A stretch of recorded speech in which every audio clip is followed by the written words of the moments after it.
रहमान रहीम। Students, आज मैं आपको ये एक प्रोग्राम सिखाना चाह रहा हूँ और ये है 10th की कंप्यूटर साइंस के यूनिट नंबर 5 का क्वेश्चन नंबर 6। और ये आप देख सकते हैं कि इसमें ये लिखा हुआ है कि write a function which takes a number as input and displays its digits with spaces in between. यानी कि ये क्वेश्चन है, write a question number 6, write a function which takes a number as input and displays its digits with spaces in between. तो students, हम mobile C वाली app पर जाते हैं और इसको ओपन करते हैं और यहाँ पर, क्योंकि ये यूनिट 5 का एक्सरसाइज का क्वेश्चन है, पहले मैंने ये बनाया हुआ है लेकिन मैं आपको फिर दोबारा बनाकर दिखाता हूँ। ये देखें जी, क्वेश्चन नंबर है हमारा ये 6 और इसका नाम हम रख लेते हैं डिजिट्स विद स्पेसेस। ये मैंने इसका नाम रख दिया। एंटर करते हैं। अब ये हमारे पास एनवायरनमेंट या आईडीई आ गया जहाँ पर हम अपना प्रोग्राम लिख सकते हैं। तो इसके लिए ये कुछ ऑप्शंस और ऑन कर लेते हैं। यहाँ से हैश और उसके बाद INC लिखेंगे तो ये इंक्लूड का ऑप्शन आ गया। इसके अंदर STDI लिखेंगे तो ये ऑप्शन आ गया stdio.h का। और इसके बाद मेन फंक्शन का स्ट्रक्चर लिखने के लिए MA लिखेंगे तो यहाँ ऑप्शन आ गया मेन फंक्शन का। अब चूँकि हम ये एक बनाना चाह रहे हैं प्रोग्राम, तो इसके लिए सबसे पहले मैं एक इंटीजर टाइप का वेरिएबल लेता हूँ जिसके अंदर यूज़र से वैल्यू लेनी है। ठीक है जी, तो उसका नाम मैं रख देता हूँ नम इसका नाम रख दिया। और इसके बाद प्रिंट एफ की स्टेटमेंट लिखेंगे यूज़र से वैल्यू लेने के लिए। यूज़र को ये एक गाइड करनी है कि जिसको पढ़ के यूज़र को समझ आए कि मैंने क्या प्रोग्राम मुझसे क्या मांग रहा है और मैंने क्या लिखना है। तो हम यहाँ पर लिखेंगे enter a number of 5 digits.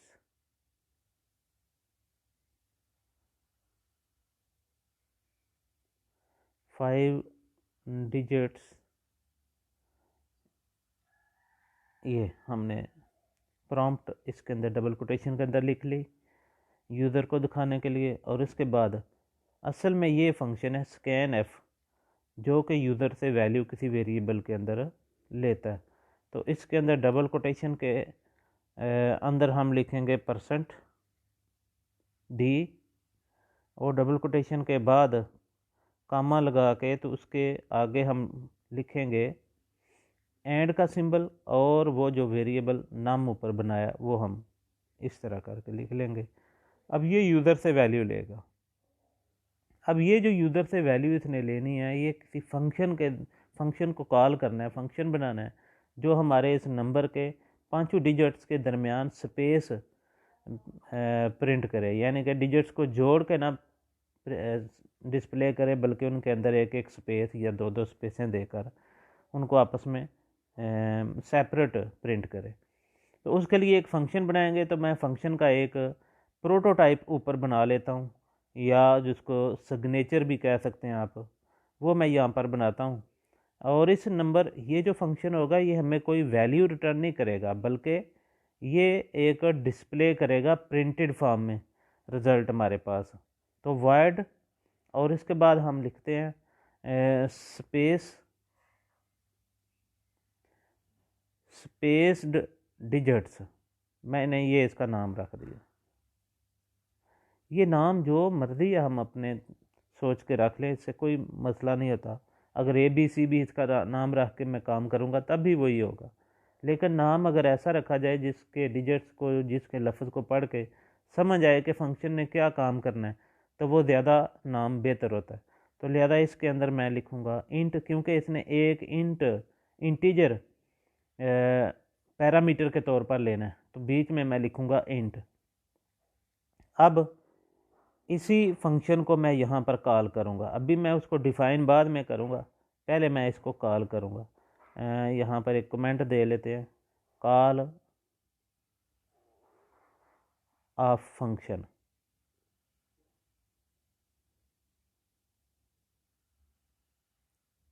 और यहाँ जो ऊपर भी हमने ये फंक्शन प्रोटोटाइप दिया है, यानी कि इसका सिग्नेचर दिया है, इसके आगे भी मैं लिख देता हूँ फंक्शन सिग्नेचर।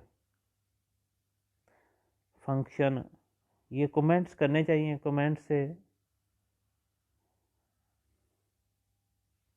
कमेंट्स जो होते हैं उससे फ़ायदा ये होता है कि दोबारा जब अभी हम इसी प्रोग्राम को देखें तो कमेंट्स को पढ़ के फ़ौरन समझ आ जाती है कि ये प्रोग्राम का हिस्सा क्या कर रहा होगा। तो कॉल ऑफ फंक्शन में मैं कॉल करूँगा उस फंक्शन को स्पेस, ये देखेंगे हमारे पास ये फंक्शन आ गया। इसके अब जहाँ इंट लिखा हुआ है वहाँ मैंने ऊपर जो नंबर के अंदर वैल्यू ली है इंटीजर टाइप वेरिएबल नम में, वो नम इसके अंदर लिखूँगा। बस हमने ये कॉल कर दिया। लेकिन अब मैं वो फंक्शन लिखूँगा कि जो जिसको हमने कॉल करना है, तो वो ये सारे 5 नंबर स्पेस्ड प्रिंट कराएगा। तो उसके लिए दोबारा हम लिखेंगे वही जो सिग्नेचर है, वही दोबारा हमने लिखना है, void void और उसके बाद स्पेस्ड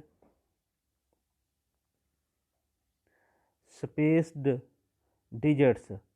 अब ये है कि जो नाम उस फंक्शन का रखा था ना, उसमें एक स्पेलिंग का भी और स्मॉल और कैपिटल का भी फ़र्क नहीं डालना, टोटल सेम लिखना है। अगर थोड़ा सा भी आपने एक स्पेलिंग का भी फ़र्क डाला तो ये फंक्शन कॉल नहीं होगा। तो यहाँ पर हम इसका मैं फ़र्ज़ करें वेरिएबल n रख देता हूँ इसके अंदर, और इस फंक्शन की अब मैं बॉडी बनाता हूँ, तो उसके लिए करली ब्रेसेस 2 लगा देते हैं। और इसके बाद करली ब्रेसेस के अंदर हम एक वेरिएबल ले लेते हैं, मसलन मैं उसका नाम ही रख लेता हूँ var वेरिएबल, ऐसे बस। और इसके बाद फार लूप लगाते हैं। फार लूप के ज़रिए हम नंबर को तोड़ेंगे और उसके बीच में स्पेसेस डालेंगे। तो इस फार लूप के अंदर भी एक वेरिएबल हम डिक्लेयर करेंगे, जैसे आमतौर पर काउंटर वेरिएबल हम डिक्लेयर करते हैं। लफ्ज़ काउंटर लिख लें तब भी ठीक है, और अगर आप आई लिखें तब भी ठीक है। Int i is equal to, इसमें मैं नंबर डालूँगा 10,000 क्योंकि 5 डिजिट वाला नंबर था, तो उसमें 10,000 से उसको डिवाइड करेंगे तो वो हमें उसका पहला डिजिट देगा, तो लिहाजा आई की वैल्यू 10,000 रख दी। अब इसके ऊपर मैं कंडीशन ये लगाऊंगा, कंडीशन कि आई जब तक 1 से बड़ा रहेगा, आई जब तक 1 से बड़ा रहेगा तब तक ये प्रोग्राम बड़ा और बराबर, आई जब तक 1 से बड़ा और बराबर रहेगा तब तक ये प्रोग्राम चलेगा।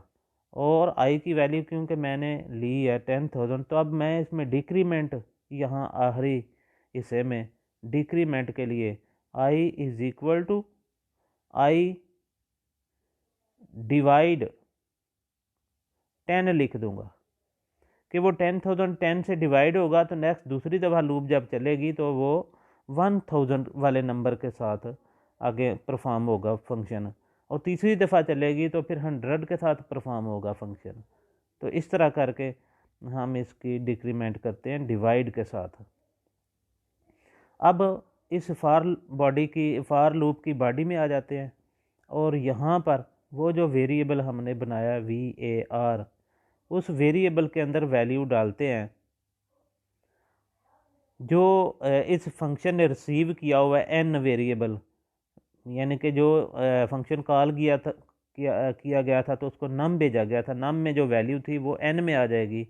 तो अब n को मैं डिवाइड करूँगा, n को डिवाइड करूँगा i से, तो नंबर का पहला डिजिट उतर कर var वेरिएबल में आ जाएगा। लेकिन साथ ही मैं ये करूँगा कि जो n हमारे पास वेरिएबल है उसके अंदर जो वैल्यू आई हुई है हमारे पास, उस वैल्यू को के अंदर उस वैल्यू के अंदर मैं पहला डिजिट छोड़कर बाकी वाला सारा नंबर सेव करना चाहता हूँ, तो मैं यहाँ पर रिमाइंडर डिवीजन करूँगा, n रिमाइंडर डिवीजन i, यानी कि 10,000 से ही इसको रिमाइंडर डिवीजन के साथ डिवाइड करके n में सेव कर दूँगा। और इसके बाद अगली लाइन में प्रिंट एफ की स्टेटमेंट लगाऊंगा। प्रिंट एफ की स्टेटमेंट के अंदर मैं लिखूंगा वो जो नंबर प्रिंट कराना है उसको हम लिखेंगे %d, और %d की जगह के बाद 2 स्पेसें दे दूंगा। 2 स्पेसें देने के बाद डबल कोटेशन के बाद कॉमा लगा के तो यहाँ पर VAR वेरिएबल डाल दिया। VAR वेरिएबल डाल दिया। जो पहला डिजिट 5 डिजिट वाले नंबर का पहला डिजिट उतर कर VAR में आएगा, वो VAR की वैल्यू %d की जगह प्रिंट होगी और आगे 2 स्पेसें भी प्रिंट होंगी। और इसके बाद ये प्रोग्राम तो हमारा मुकम्मल हो गया। जब लूप दूसरी दफ़ा चलेगी तो i की वैल्यू 10 से डिवाइड होकर 1000 हो जाएगी। और वो जो नंबर था, क्योंकि n = n% remainder division i ने उसका पहला डिजिट उतार कर बाकी नंबर n में डाला था, तो अब वो नंबर 1000 से डिवाइड होगा तो उसका फिर पहला डिजिट VAR में आएगा, यानी कि ओवरऑल 5 डिजिट्स में से दूसरा डिजिट VAR में आएगा। और प्रिंट एफ उसको भी उसी %d के अंदर सेव करेगी, लेकिन पहले वाला जो प्रिंट आएगा उसके आगे ही दूसरा प्रिंट आ जाना है। ठीक है जी। तो इस तरह करके ये हमारा प्रोग्राम मुकम्मल हुआ। अब मैं ये आपको रन करके दिखाता हूँ। यहाँ देखें जी, मैं इसको रन करता हूँ। अब ये नंबर मांग रहा है, मैं इसको ये नंबर 5 डिजिट पर मुश्तमिल दे देता हूँ, 1 2 3 4 5, और आगे नेक्स्ट करते हैं। वाओ, लेकिन आप देखें यहाँ पर एक गलती हो गई है कि यहाँ 5 डिजिट थे, लेकिन यहाँ एक ज़ीरो भी प्रिंट हो रहा है। शुरू में एक ज़ीरो भी प्रिंट हो रहा है। हम यहाँ प्रोग्राम की तरफ देखते हैं कि इसमें हमारे से क्या गलती हुई है। तो नंबर हमने 5 डिजिट का लिया, स्पेस डिजिट, और यहाँ पर नंबर को 10,000 से 10,000 में और ज़ीरो ज़्यादा पड़ गए हुए हैं जी। ओहो, इसका एक ज़ीरो उतार लेते हैं जी, बस। अब ये हमारा बिल्कुल ठीक हो जाएगा। अब दोबारा मैं इसको रन करता हूँ। अब वही 1 2 3 4 5 5 डिजिट वाला नंबर दिया और एंटर प्रेस किया तो देखें ये पाँचों डिजिट के दरमियान में 2 स्पेसेस आ गई, और ये स्पेस्ड, एक स्पेस भी आप डाल सकते हैं। %d की जगह के बाद जितनी आप स्पेस डालेंगे, यहाँ देखें मैं एक स्पेस ख़त्म कर देता हूँ और अब इसको रन करता हूँ और वही 5 डिजिट देता हूँ। तो जब रन करूँगा तो आप देखें बीच में एक स्पेस आई है, और अगर वहाँ 2 स्पेसें देंगे, मैं यहाँ पर 3 स्पेसें दे देता हूँ अब तो, और उसके बाद इसको रन करता हूँ। जितनी स्पेसें आप डी के बाद देंगे उतने ही डिजिट्स के दरमियान उतनी स्पेसें आकर उतने डिजिट्स एक दूसरे से स्पेस्ड यानी कि दूर प्रिंट होंगे। तो ये हमारा प्रोग्राम मुकम्मल हुआ। इसके अंदर हमने देखें ये आउटपुट हमारी बिल्कुल करेक्ट आ गई है, और ये हमारा प्रोग्राम था। इसमें ये मेन फंक्शन के अंदर सिर्फ यूज़र से वैल्यू ली है और फंक्शन को कॉल किया, बस यही काम किया। फंक्शन के अंदर आकर उस नंबर को n वेरिएबल में लेकर, तो हमने एक VAR वेरिएबल डिक्लेयर किया था इंटीजर टाइप का, और लूप के अंदर आकर एक और वेरिएबल i डिक्लेयर किया, इंट i = 10,000, और i की वैल्यू को कंपेयर करना है 1 के साथ। i ग्रेटर, जब तक i की वैल्यू 1 से बड़ी या 1 के बराबर होगी तब तक ये लूप चलेगी। और उसके आगे डिक्रीमेंट हमने इस तरह से बनाई, i = i डिवाइड 10। अब यहाँ i प्लस प्लस या i माइनस माइनस नहीं लगाना, बल्कि हम ये 10,000 का नंबर है, इसको हर दफ़ा 10 से डिवाइड करके घटाना चाहते हैं। यानी कि पहले 10,000 है तो फिर 1000 हो, फिर ये 100 हो, फिर ये 10 हो, और फिर ये 1 हो। तो इस तरह करके इसको डिक्रीज करना है, और अंदर आकर VAR वेरिएबल के अंदर वैल्यू सेव करेंगे जो 5 डिजिट वाला नंबर है उसके पहले डिजिट की वैल्यू, यानी कि n डिवाइड, ये integer division n divide i, ये फॉरवर्ड स्लैश के साथ और उसके बाद n is equal to n remainder division percent का होता है, उसके बाद आई लगाएंगे। ये हमारे उस नंबर का पहला डिजिट उतार कर बाकी आगे वाले 4 डिजिट n में सेव करेगा। तो उसके बाद प्रिंट जो है वो पहला डिजिट प्रिंट करेगा। उसके बाद लूप दोबारा वापस जाकर 10,000 को 1000 करेगी और वो 1000 के साथ अब वो 4 डिजिट वाला नंबर डिवाइड होगा तो उसका फिर पहला डिजिट VAR में आएगा। और 4 डिजिट वाले नंबर को जब आई से रिमाइंडर डिवीजन करेंगे तो वह 3 डिजिट उसके आखिरी 3 डिजिट n में आ जाएंगे। और फिर प्रिंट जो है वो जो यानी कि दूसरा डिजिट होगा वो प्रिंट करेगा। तो इस तरह करके हम इस लूप को यानी कि इसने 5 दफ़ा चलना है और 5 डिजिट अलग प्रिंट करने हैं। ठीक है जी, एक दफ़ा फिर मैं चला देता हूँ। ये देखें 5 4 3 6 7 ये मैंने अब दिए, एंटर प्रेस करूँगा तो ये देखें 5 डिजिट के बीच में स्पेस आ गई और उनकी वही तरतीब है। ओके जी, उम्मीद है कि स्टूडेंट्स आपको प्रोग्राम बनाने की और उसके हर हिस्से की समझ आई होगी कि कैसे प्रोग्राम बनाए और कैसे इसके हर हिस्से ने काम किया है। उम्मीद करता हूँ कि आप इसको रिपीट करेंगे, दोबारा इसको लिखेंगे और लिख के बार बार प्रैक्टिस करेंगे और इंशाल्लाह आपको ये ज़बानी बनाना आ जाएगा। इसी के साथ ज़्यादा चाहता हूँ। अल्लाह हाफिज़।